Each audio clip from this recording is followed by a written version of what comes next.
Guruve Gaurachandraya Radhikaya Tadale Krishnaya Krishna Bhaktaya Tadabhaktaya Namo Namaha Vancha Kalpatrubhischa Kripasindhubheva Patitana Bhavanebhyo Vaishnavebhyo Namo Namaha Jaya Shri Krishna Chaitanya Prabhu Nityananda Shri Advaita Gadadhara Shivasari Shri Gaur Bhaktavinda Hare Krishna Krishna Krishna Hare Hare Hare Rama, Rama Rama, Hare Hare. Dandavat Pranam, devotees. So this is continuum of answering questions that we receive. And actually, this was not a question that I received in an inbox or anything. This was part of a discussion on our nightly phone conference. For the last 18 years, believe it or not, we've maintained a virtual sangha of a telephone conference in which we study Siddhanta and study Bhakti Tattva together. So Shriman Bhumipati Prabhu, he's been the facilitator. And it originally started out as just a way for devotee friends to come together just to have discussions and ask questions. And it's blossomed into a, sort of a virtual means of being able to nightly, pretty much, be able to have these discussions. So anyway, there was a question that came up last night, which is a very good question for many people, because in the understanding of Jiva Tattva, there is an idea of what happens during the cycle of the creations. So not only the Naimitic Pralaya, which is when Brahma sleeps at night, during the night of Brahma, but also during the Mahapralaya, when everything is wound up into Mahavishnu. So what is the situation that we read that some jivas, when the creation is remanifest, some jivas come into the material world and some jivas go directly to the spiritual world. So how do we understand that? That the jivas who went to the spiritual world when they came into the creation, they went there automatically? Was it due to some influence? What happened that they went to the spiritual world and others came to the material world? Well, again, we've spoken many times, and there is a more extensive class on Jiva Tattva, which may be worth looking at, and also looking at so many senior devotees who've spoken about the nature of Jiva Tattva as it's been explained by both Srila Bhaktivinoda Thakur and also by our Goswami Varga, especially Jiva Goswami in Paramatma Sandarbha, and the first Anuched of Bhakti Sandarbha, also he's paraphrased and given a synopsis explaining Jiva Tattva. So those are very good sources to look at. But the question of what happens and why some go to the spiritual world and some come to the material world is one part of the question. Secondly, how do we see the idea that when the jivas are coming, are they new jivas? Is this their first experience and they then made a choice? Or how does that work? And then how does that relate to the idea that the jiva is eternal? Mamam Vamso Jiva Loke, Jiva Bhuta Sanatana, that the jiva is eternal. And here it doesn't just indicate the category of being a jiva, but the jiva themselves are eternal, right? So if the jivas are eternal, how could we have a discussion about an origin of the jiva, and at the time of an origin, a choice is made to select permanent spiritual existence or coming to the material world and going through the cycles of samsara? So I've explained many times before that there are certain narratives which have been given by our acharyas to encapsulate a conception, right? So the conception that the acharyas wanted to encapsulate was that essentially Krishna is the Supreme Personality of Godhead. We are eternal parts and parcels of Krishna, meant to serve him. By whatever different narratives have been given to describe a separation between the jivas and Bhagavan, there's a necessity to take up the practice of bhakti to revive that relationship. So that's kind of the nutshell narrative, and it's been explained in so many different ways, right? But that's the nutshell narrative. That is not the analysis of Jiva Tattva or the Siddhanta regarding the Jiva. It is a narrative in order to generate the consciousness of the Jiva to look towards their welfare by looking towards taking up spiritual life in order to realize their eternal relationship with Radha and Krishna. So the idea that there is in each creation a genesis of new jivas, and some look this way and some look that way, and that's the determinant factor in whether you go to spiritual world or not. Again, this is a narrative, right? Because if the jivas are eternal, then you'd have to go and explain, well, where was the jivas before this situation happened where they had the choice to look one way or another? So various narratives have come up about that as well, that they are existing just as part of the Brahma Jyoti, etc., etc. So various narratives have come up. But Jiva Goswami has clearly written that the status of the Jiva is of two varieties. And Bhaktivinoda Thakur echoes the same in Jaiva Dharma. They are either Nitya Siddha, eternally accomplished in the spiritual world, eternally liberated, or Anadibhada. Anadibhada means they've been in conditioned life from time without a beginning. And if you look in Bhagavad Gita, in the Sararthavarsini Tika of Vishwanath Chakravarti Thakur, 13:20 is the verse. In his commentary, in that Tika, he clearly gives definitive, categorical, conclusive statement that the jivas and their relationship with Maya is without any beginning. He actually asks and answers the question in his commentary on that verse. Similarly, in Srimad Bhagavatam, the verse Anadi Avidya Yuktasha, right? I think this is the 11th canto, 22:10. So there also it's explained that the jiva's connection with Maya is Anadi, without any beginning, right? So the idea of the genesis of new jivas coming from some place or just out of the blue or whatever, again, it was shaped to give an idea. And again, I gave the nutshell earlier of why they're shaping a simple idea, right? But the actual fact is the jiva is Anadibhada. Now, the question could come up, why is some jivas Anadibhada and some jivas going to the spiritual world? Well, we had that discussion just a couple of days ago, that there's so much more to be analyzed. It's not as simple as some jivas came here and they misused their independence, because what will be the basis of making an informed decision? If you don't know what is Bhagavan versus what is the material world, how can you make an informed decision? And if you did know what is Bhagavan, then how could you be covered by Maya? If you realize by looking, oh, that's Bhagavan, but I'm going to choose to do something else, that it does not add up siddhantically. It doesn't add up. So here's the situation. As far as, because I didn't want to detract too far from the question.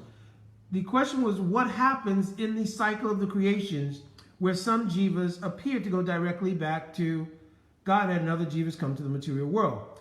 Well, in each cycle of the creation, the impressions from the previous creation are still there in the jiva. Those jivas who have not obtained siddhi, they exist in Sushupti. Sushupti is like a state of deep sleep, for a lack of a better word, during the time the creation is wound up in Mahavishnu. When the creation is remanifest, their impressions along with their karma and everything else is also remanifest. The question here is, what about those who have become Siddha? And now the Mahapralaya takes place. Well, those who have obtained Siddhi, they have entrance into the spiritual world, right? So here it could mean into Prakat Lila. And having entered into Prakat Lila, then what is their status during the Mahapralaya? Well, in the Navadvip Dham Mahatmya, there's a very nice verse that clearly explains. Nitya Dhama Navadvipe Pralaya Shamaye Ashtadala Padma Rupe Take Shudahai. Save Avatara Aradanya Jiva Yata Kamalera Ekadeshe Take Kata Sata. That even during the Pralay, the dhams like Navadvip, Vrindavan, they're unaffected. So if one has obtained Siddhi and has realized Prakat Lila of Navadvip Dham or Braja Dham, and they enter into that place, it says here, Ekadeshe Take Kalashat, that not only Bhagavan, but Jivayata, all the Jivas who've obtained Siddhi, they enter into the Dham and they have association with Bhagavan there. Now, someone can correct me. I'm appealing to so many more advanced devotees. They can correct. But those Jivas who have obtained Siddhi and are in the Prakat Dham, right? When the Mahapralaya comes, the Dham is not affected by it. So to make an analogy, I'm trying to make a simple analogy here. So let's say there is a store. And that store has two categories of people who come to the store. One category is those who are coming simply for shopping or for doing things in the store. Another category are those who are employed by the store. So at night, every night when the store shuts down, in the back of that store, there are so many activities which are going on for preparation for the store's opening the next day. There's so many stocking and preparing and all kinds of things going on. So even though the store has shut down, has become dark, it is closed to the general public, right? And many people are sleeping, everything else, still some people are awake and working in that store in so many ways. So the fact that during the Mahapralaya, so many jivas are in Sushupti, right? And that now the covering of the material energy is wound up, right? It has no effect on the Dham or the jivas who are present in the Dham.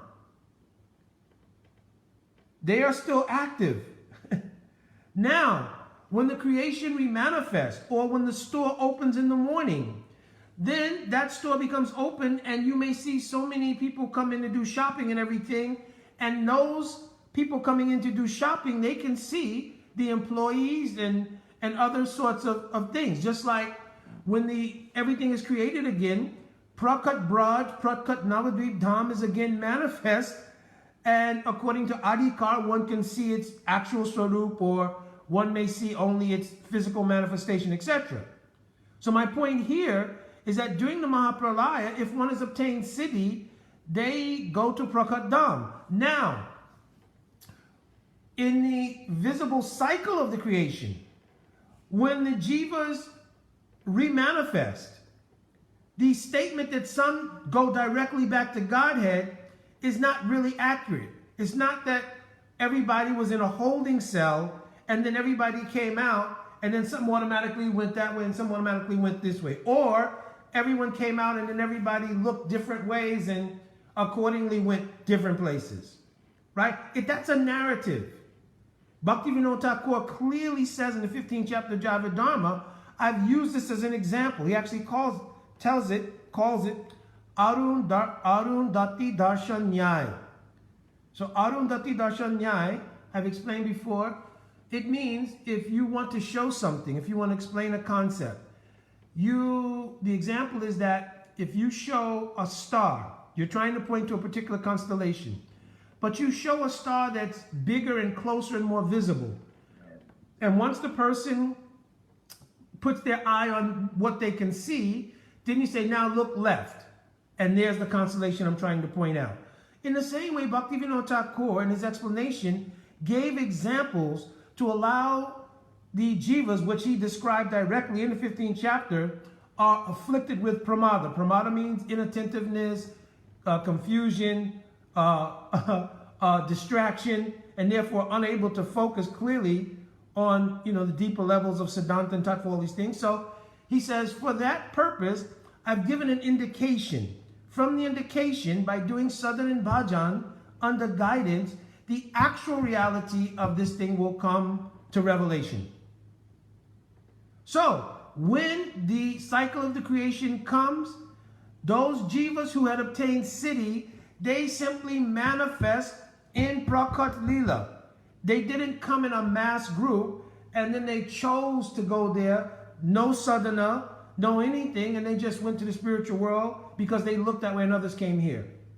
So please understand the narrative and understand the motive for the narrative and understand the purpose of why Srila Bhaktivinoda Thakur couched the teachings this way. If you look at everything in context, from the questions that Brajanath is asking to the answers that are given by Babaji Maharaj, right? Everything becomes clear, especially between the 15th and the 16th chapters of Jaiva Dharma.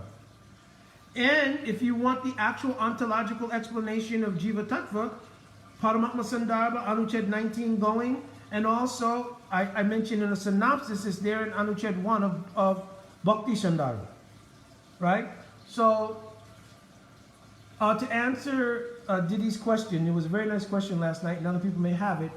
No, it's not that so many jivas come out and in mass, they make a decision to go one way or another, right? No, when the creation remanifests, then those jivas who had obtained siddhi, their manifestation in Prakat Braj or Prakat Navadvip Dham is manifest. So it is not like going back to Godhead, they are already siddhas. And now their siddhi is in the manifestation of the Dham here. Right? So that's how I've been able to understand it. So there's certainly other details that can be brought out, and I appeal to other devotees. They can give clarification. This is how I've understood thus far. So when the cycle of the creation is wound up, those who are siddha, they've already obtained siddha, which means they will have obtained prakat lila. Because after bhav, when vastu siddhi comes, one obtains the prakat lila of Krishna or Mahaprabhu within the creation. Now, that is undisturbed according to the verse we quoted from Navadvip Dham Mahatmya. The Dham is not disturbed during the pralaya, right? Nitya Dhama Navadvipe pralaya samhaye, right? That the Dham itself is not disturbed during the pralaya. So those jivas who obtain siddhi and are in the Dham, they are not affected by the Mahapralaya. When the creation manifests again, and the Dhams are also manifest, then those jivas who had obtained siddhi, they are situated in their perfection, which was undisturbed by the influence of the pralaya. You understand? They were already siddha, right? Now, the other question could arise, well, wait a minute, if they were already siddha, why didn't they just go back to Nitya, Golok Dham, Nitya Navadvip Dham, etc.? Well, there is an activity of the jiva when they obtain Vastu Siddhi, that also there's some evolution in Vastu Siddhi.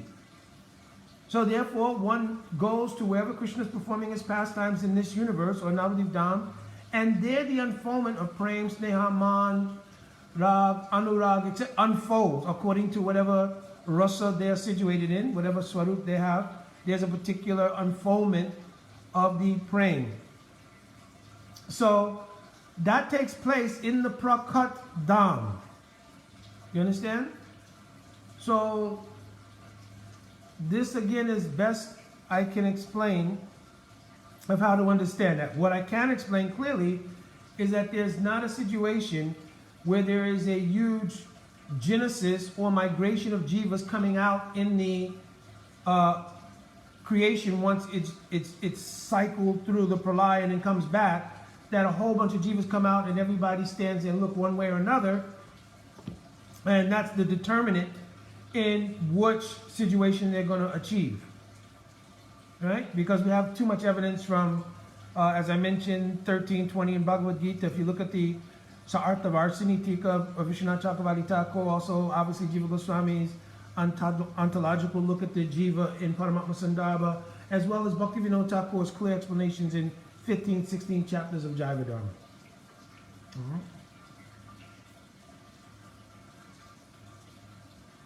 Oh, somebody's making comment. Yes, Didi, this is Devi Dasi Ramya. She's just saying it felt totally unfair to hear that some jivas chose the spiritual world and some chose the spiritual world.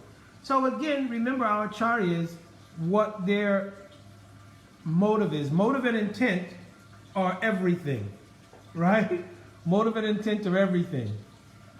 So the acharya's duty is to connect the jivas to the process by which they can become Krishna conscious. To go through the entire vichar of Jiva Tattva to someone who is new would perhaps cause more confusion than to become helpful. Especially Bhaktivinoda Thakur, his excellence, you also have to look at context of the time he was writing in and everything else, right? Where those who were practicing bhajan according to the traditional pariwars, those who were doing bhajan like. They were not so openly preaching and speaking the concepts of Mahaprabhu and everything, except among themselves in Harikatha, like you read in Jaiva Dharma. So it wasn't like, even now it is so much by the influence of Srila Bhakti Saraswati Thakur, then now Srila Prabhupada, where there's a huge thrust of spreading the message of Krishna consciousness. Right? People were doing bhajan life. And there was also preaching. Bhaktivinoda Thakur was preaching. Also, what was the environment Srila Bhaktivinoda Thakur was preaching in? You had, first of all of the obfuscation of the Apasampradayas, Ao, Bao, Saki, Beki, Naranedi, Gauranga Nagari, Ativhari, etc. You had all of that. Then you had the thrust of British influence and material life. So it wasn't like it was some atmosphere where everybody was very spiritual and everybody was just coming to hear Harikatha. No. So all of that was going on. He was writing in that environment. Therefore, he was writing in such a way as to generate concepts which people could digest and then take up the practice of bhakti. This is why in the end of the 15th chapter of Jaiva Dharma, he says that Babaji tells Brajanath, don't make conclusions on these things, even don't go inquiring everywhere about them. Do sadhan bhajan and realize it in your chit samadhi. You understand? If it was actually a siddhant, then why would there be a necessity not to speak it to other people and so forth? Because Bhaktivinoda Thakur, I'm clearly giving you an indication to help you understand. Also, we need to really look at what the question of Brajanath is, which is, what is Tatashta Swabhav? He didn't ask for a history of the origin of the jiva. His very first question is, who am I and why am I here? Not how did I come here, but why am I here? Right? And so then the paraphrasing of like Jivera Swipoya Krishna Nityadas, Jivera Tatasta Shakti Ved, Abed Prakash. In another way, Bhaktivinoda Thakur explains his concept. And he explains what is Tatashta. So he asks the question then, what is Tatashta? Then he says it is the nature, Swabhav of the jiva. And so he says, so then Brajanath asked him, oh, so you're saying it's the nature of jiva. Well, what does it mean to be Tatashta Swabhav? Then Srila Bhaktivinoda Thakur gives the elaborate explanation of his examples, explaining Tatashta Swabhav, inclusive of taking examples from the Brihad Aranyakya Upanishad, 4th chapter, which describe different states of consciousness of the jiva between the waking state, the dreaming state, swapna, and shushupti, and also the state of the transition of the jiva from one body to another. This is what's in the 4th chapter of Brihad Aranyakya Upanishad. And Bhaktivinoda Thakur takes quotes from that to give an example. And the quote that he takes, which is very prominent, is the example of a fish in a large lake which swims to two sides of a bank.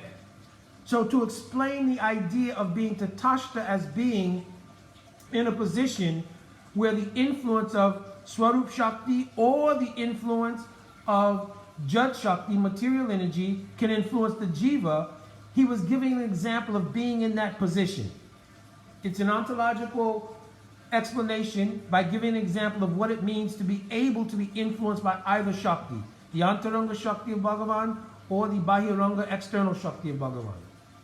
He was not giving a historical account of the Jiva, nor was he giving a modus operandi of how Jivas come into the world during the creation. He was giving an example to explain what Brajanath asked, which is, what is Tatashta Swabhav, the nature of being in the marginal position. Okay, so hopefully that cleared things a little bit, maybe not, but anyway, so many devotees can add, and again, we can always have discussion, and hope to, by Srila Gurudev's Kripa and the mercy of our Guru Parampara, more clarity will come. Siddhanta Baila Chittana Karulas. So even when it comes to discussing things which the Siddhanta is a little tough and even sometimes controversial, there's no harm. We should discuss, with the aim of getting the mercy of Sri Guru to have some realization and clarity and reconciliation on things. So again, I'm humbly offering what I've understood. Again, any devotees can make correction or clarifications and so forth. All right, Dandavats, devotees. Manchakalpaturvishya kripa shindavevacha patitanam pavanevyo vaishnavevyo namo namaha. Again, anything I've said that is correct is the kripa of my Guru Parapadma. Anything that I have said which is doubtful, incorrect, etc., that is my fault, and I avail myself always to correction for my own edification to understand better as well. Jai Radhe Radhe.